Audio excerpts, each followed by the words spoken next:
I think I was made for this, but it took me until I was 40 to figure that out. And so I got my bachelor's of science in psychology, and I minored in sociology, and I specialized in domestic violence, just trying to make sense of my own experiences and find healing for myself.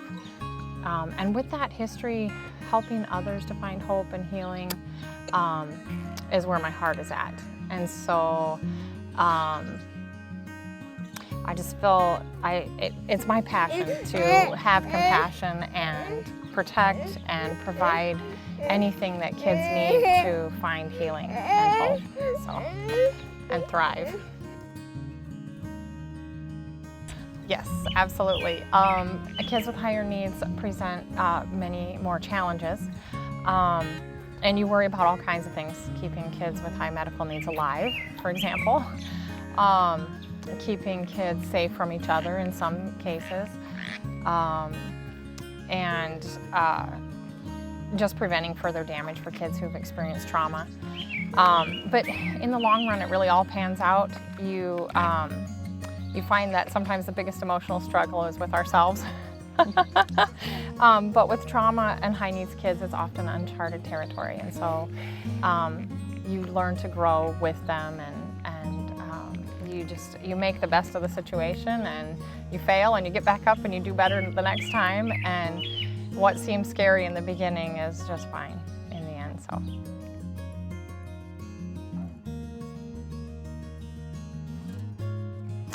I was very much afraid of the heartbreak. Okay. Of losing, getting attached and losing, or nobody wants to be vulnerable, but you have to. You have to be open to the possibility of getting hurt in order to love and to heal and to help others find hope and healing too. So it's just how it works. Yeah.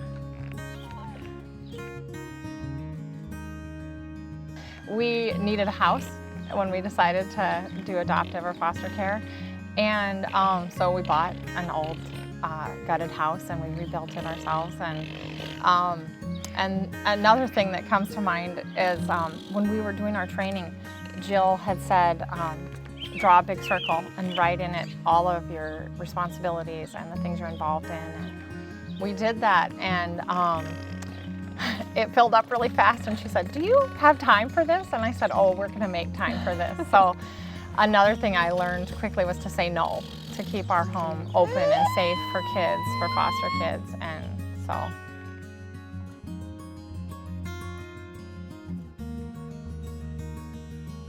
People feel they're not ready or prepared enough, or they're not qualified. People think that for whatever reason that they have. And humble people make the best foster parents. And so you don't have to have it all figured out. You just need to do it, and you'll get training, you'll get experience, you'll get more training, you'll learn and grow with them. And kids grow up all kinds of ways, but they just need safety, they need a routine, they need people who love and care about them no matter what. And it makes all the difference.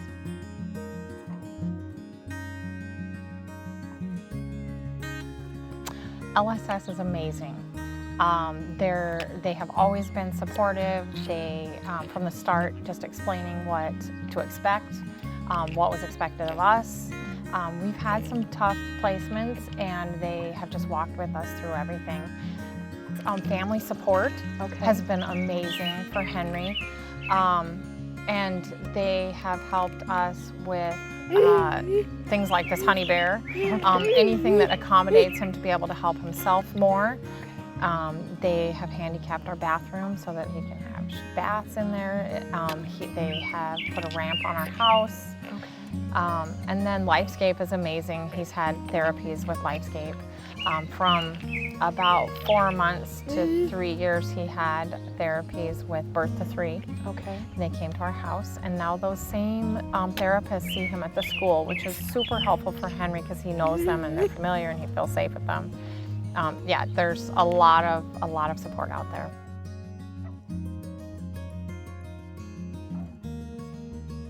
Put your heart out there. You'll grow and learn so much through this, and there will be struggles and heartaches along the way, but the rewards to opening your heart and your life to kids, the rewards far outweigh the struggle. And when kids thrive and feel safe enough to live and grow and learn, it's an amazing thing to be a part of.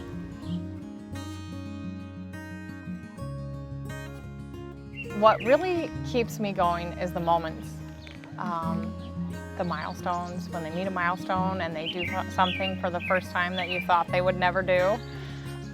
When you see the light in their eyes when they figured it out, or just knowing that they feel loved and secure.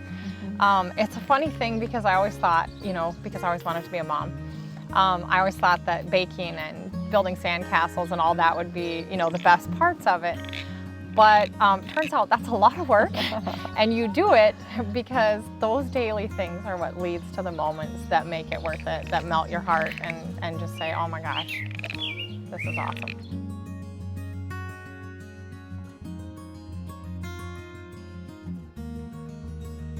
I have become way more aware of how much kids need a safe place to live and grow. And so I think the thing that impacts me most daily is just the question of the future. What's it going to look like for them? And, he's going to be dependent on people unless, Jesus gives him a miracle and heals him. He'll be dependent on people, and, will he always find a kind heart to help him? So there's times you just have to step back and take a moment.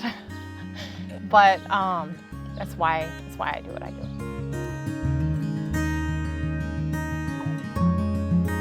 It's an amazing thing that we came to it and that we were able to do it, and that it's just changed our lives. I mean, my husband, was a willing participant on the journey, and when Henry came, he was like, oh my gosh, there's so much need out there.